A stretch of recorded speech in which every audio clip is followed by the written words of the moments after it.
Assalamualaikum warahmatullahi wabarakatuh. Waalaikumsalam. Saya di sini ingin memaparkan materi mengenai tujuan negara secara umum dan tujuan negara sebelum abad ke-19, dan yang ketiga tujuan negara sudah abad ke-19. Yang pertama, saya akan memaparkan materi mengenai tujuan negara sebelum tujuan negara secara umum. Tujuan negara adalah kepentingan utama daripada tatanan suatu negara. Tujuan negara pada dasarnya merupakan cita-cita atau hal yang diinginkan darinya adanya suatu negara. Ini bermaksud negara mempunyai cita-cita ingin menjadi negara maju atau negara berkembang. Bisa dipahami? Bisa. Oke, kalau bisa dipahami langsung kita lanjut materi saya yang kedua, yaitu tujuan negara sebelum abad ke-19. Nah, tujuan negara sebelum abad ke-19 ini dibagi menjadi dua, yaitu menurut George William dan yang kedua menurut Aristoteles. Tujuan negara sebelum abad ke-19 yang pertama adalah menurut George William. Ini adalah dari Jerman ini ya. Yang memiliki tujuan negara adalah person yang mempunyai ide umum yang bermaksud maka kewajiban tertinggi manusia adalah sebagai warga negara yang menganut undang-undang dasar. Dan yang kedua yaitu tujuan negara sebelum abad 19 yang kedua menurut Aristoteles, tujuan negara adalah menekankan pada hal etis hidup yang baik. Bisa dipahami? Bisa. Oke, mari kita lanjut materi saya yang ketiga ya, yaitu tujuan negara sesudah abad ke-19 dibagi menjadi tiga, yaitu yang pertama keamanan atau ketertiban umum, yang kedua pertahanan negara, dan yang ketiga pemerintahan dalam negeri. Tujuan negara sesudah abad ke-19 yang pertama yaitu keamanan atau ketertiban umum. Ini bermaksud untuk menjamin keselamatan jiwa dan harta benda yang memungkinkan sekaligus mendorong kesuburan warga negara. Bisa dipahami? Bisa. Oke. Jadi lanjut, tujuan negara sesudah abad ke-19 yang kedua yaitu pertahanan negara. Untuk mempertahankan keamanan negara yang merupakan upaya kewaspadaan terhadap berbagai hal yang mungkin akan terjadi. Jadi maksudnya adalah ini, jadi warga negara harus waspada akan hal-hal yang akan terjadi di masa yang akan datang, seperti tawuran atau perang gitu ya. Bisa dipahami? Bisa, Mas. Oke. Yang ketiga yaitu pemerintahan dalam negeri. Pemerintahan dalam negeri ini merupakan hal yang sangat penting dalam penyelenggaraan pemerintahan. Jadi ini pemerintahan dalam negeri, misal RT, RW, terus kepala desa, camat, sampai presiden, ini sangat penting dalam penyelenggaraan pemerintahan. Jadi bisa dipahami semua teman-teman dari materi saya tiga tadi? Bisa, Mas. Bisa dipahami? Oke, kalau gitu lanjut ke materi kedua. Assalamualaikum warahmatullahi wabarakatuh. Waalaikumsalam.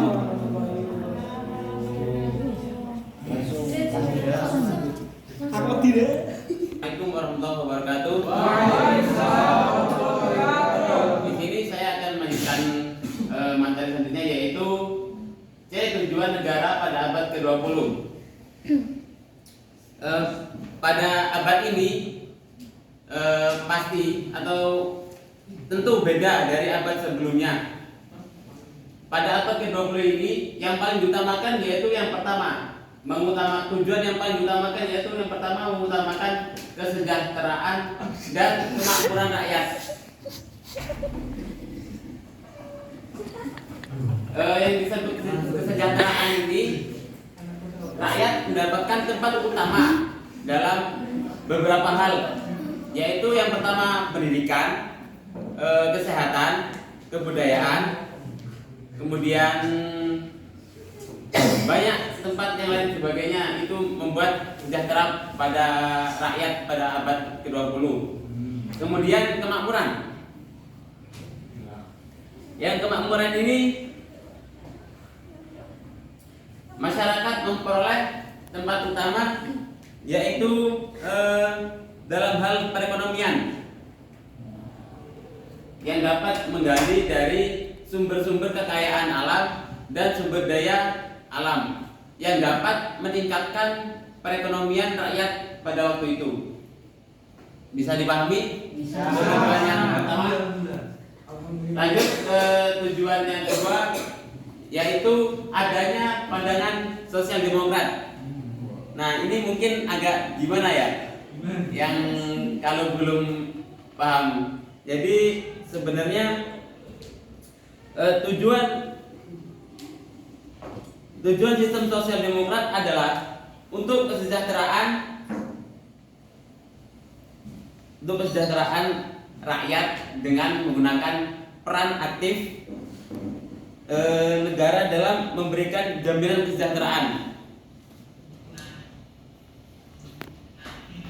Adapun untuk mewujudkan suatu kesejahteraan itu ada 5 pilar. Yang pertama demokrasi, yang kedua rule of law atau aturan hukum, terus perlindungan hak asasi manusia, keadilan sosial, dan anti diskriminasi. Bisa dipahami? Bisa Mas, alhamdulillah. Oke, lanjut ke materi selanjutnya, yaitu tujuan negara menurut para sarjana. Pada teori-teori ini, tujuan negara menurut para sarjana terbagi menjadi 2 teori. Teori yang pertama yaitu teori kekuasaan negara. Teori kekuasaan negara ini terdapat 2 pendapat sarjana. Yang pertama menurut Sang-Hyang atau Lord Sang. Lord Sang ini yaitu ilmuwan negarawan waktu selama perang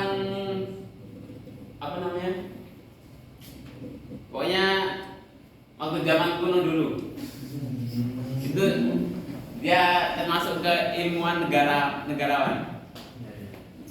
Menurut Sang-Hyang, tujuan negara yaitu pembentukan kekuasaan negara yang sebesar-besarnya. Yang dimaksud sebesar-besarnya ini tujuan negara ini hanya untuk membentuk kekuasaan, tidak untuk tujuan yang lain. Seperti tadi kan untuk kesejahteraan dan kemakmuran. Kalau menurut saya, tujuan negara hanya untuk membentuk sebuah kekuasaan negara. Yang kedua yaitu menurut Niccolo Machiavelli. Entah itu banyak gimana, maaf ya. Menurut beliau, tujuan negara sangat mirip dengan Lord Sang. Sebenarnya enggak sangat mirip ya, ada bedanya. Setiap pendapat pasti ada perbedaan. Jadi perbedaan antara pendapat Niccolo dan Sang-Hyang yaitu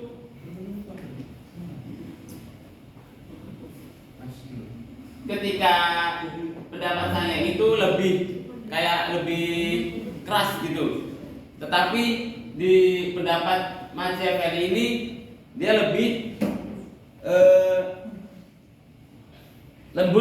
lebih lembut lah. Istilahnya juga sesuai antara pemerintah dan rakyat itu.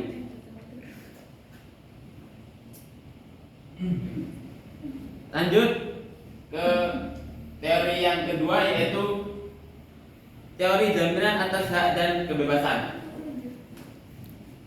Dalam teori ini ada beberapa jenis teori-teori yang pada dasarnya menjelaskan tujuan dan memikirkan jaminan atas hak dan kebebasan. Yang pertama, teori negara hukum. Hal ini dikemukakan oleh Krabbe, yaitu seorang sarjana Belanda yang berpendapat bahwa tujuan negara adalah menyelenggarakan ketertiban hukum. Jadi menurut beliau ini teori negara hukum pada negara itu ya negara itu diatur semua dengan hukum. Semisal ada masalah apapun, bagaimanapun itu yang ditegakkan adalah hukum. Paham sampai di sini? Keren. Oke, selanjutnya yaitu teori perjanjian, yang kedua teori perjanjian rakyat. Menurut Immanuel Kant mengungkapkan pendapat melalui teori ini tentang tujuan negara.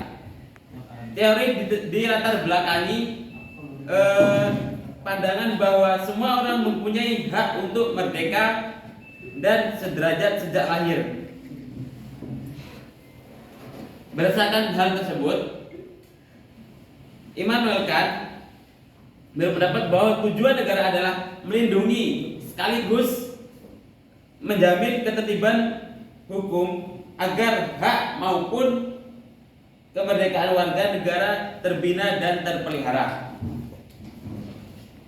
Selanjutnya yaitu teori negara kesejahteraan atau welfare state.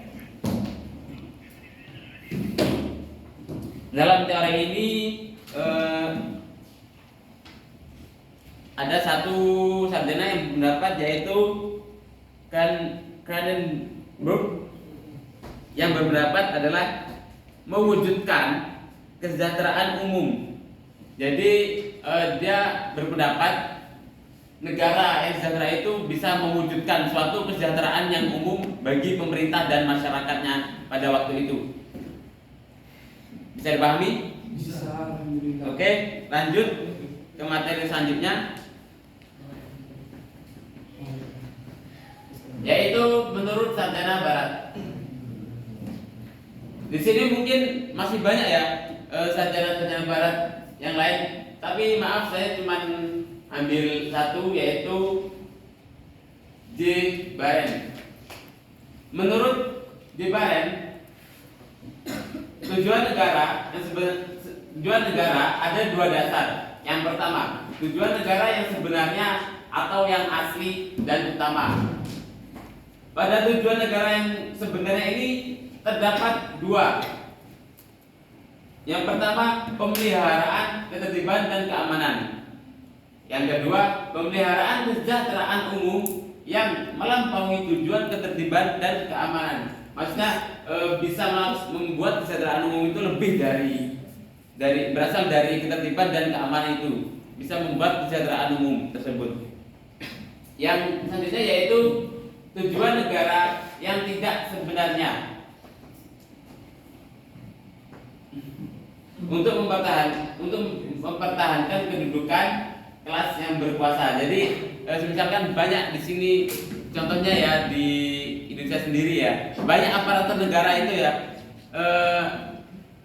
untuk mempertahankan kursi kedudukan atau tahta itu cuma hanya sekedar apa ya, tidak sesuai dengan tujuan negara, hanya sekedar ingin mempertahankan kedudukannya saja, tapi tidak melihat tujuan negara yang sebenarnya, yaitu pemeliharaan kesejahteraan umum yang melampaui tujuan ketertiban dan keamanan. Mungkin cukup yang dapat saya sampaikan. Apabila dari awal hingga akhir ada salah kata, saya mohon maaf. Saya akhiri. Wassalamualaikum warahmatullahi wabarakatuh. Waalaikumsalam warahmatullahi wabarakatuh. Assalamualaikum warahmatullahi wabarakatuh. Waalaikumsalam warahmatullahi wabarakatuh. Saya akan melanjutkan materi yang tadi dari Mas Ali Makruf, yaitu dalam perspektif Islam. Islam sebagai agama yang lengkap dan sempurna dalam pengaturan kehidupan manusia, termasuk dalam pengaturan tujuan negara. Di ayat Al-Quran menjelaskan makna dan tujuan suatu negara dan para penguasa atau pengatur negara yang mendapat pertolongan dari Allah Subhanahu Wa Taala, yaitu A. kehidupan pribadi mereka, B. dari kekayaan dan sumber daya kekayaan mereka, dan yang C. mereka menggunakan kekuasaan negara. Yang dimaksud dari kehidupan pribadi mereka itu, mereka sebagai pemimpin itu harus memiliki sifat taat dan soleh, dan pemimpin tersebut harus memperlakukan rakyatnya itu dengan baik. Kemudian kekayaan dan sumber daya kekayaan mereka, maksudnya yaitu sebagai pemimpin itu kekayaan dan sumber daya kekayaan mereka itu dibuat bukan untuk memamer satu sama lain, tetapi dibuat untuk perbuatan yang baik-baik, contohnya melakukan zakat dan lain sebagainya. Kemudian mereka menggunakan kekuasaan negara. Maksud dari menggunakan kekuasaan negara di sini yaitu para pemimpin menggunakan kekuasaan negara itu untuk melakukan untuk membasmi kemungkaran dan dosa serta untuk menegakkan kebaikan. Bisa dipahami? Bisa. Alhamdulillah. Kemudian negara dalam perspektif Islam. Konsep negara kesejahteraan dalam prinsip Islam menurut Muhammad Thohir Azhari adalah: 1. Prinsip kekuasaan sebagai amanah, 2. Prinsip musyawarah, yang ketiga prinsip keadilan, 4. Prinsip kesamaan, kelima prinsip pengakuan dan perlindungan hak asasi manusia, yang keenam prinsip peradilan bebas, yang ketujuh prinsip perdamaian, yang kedelapan prinsip kesejahteraan, dan yang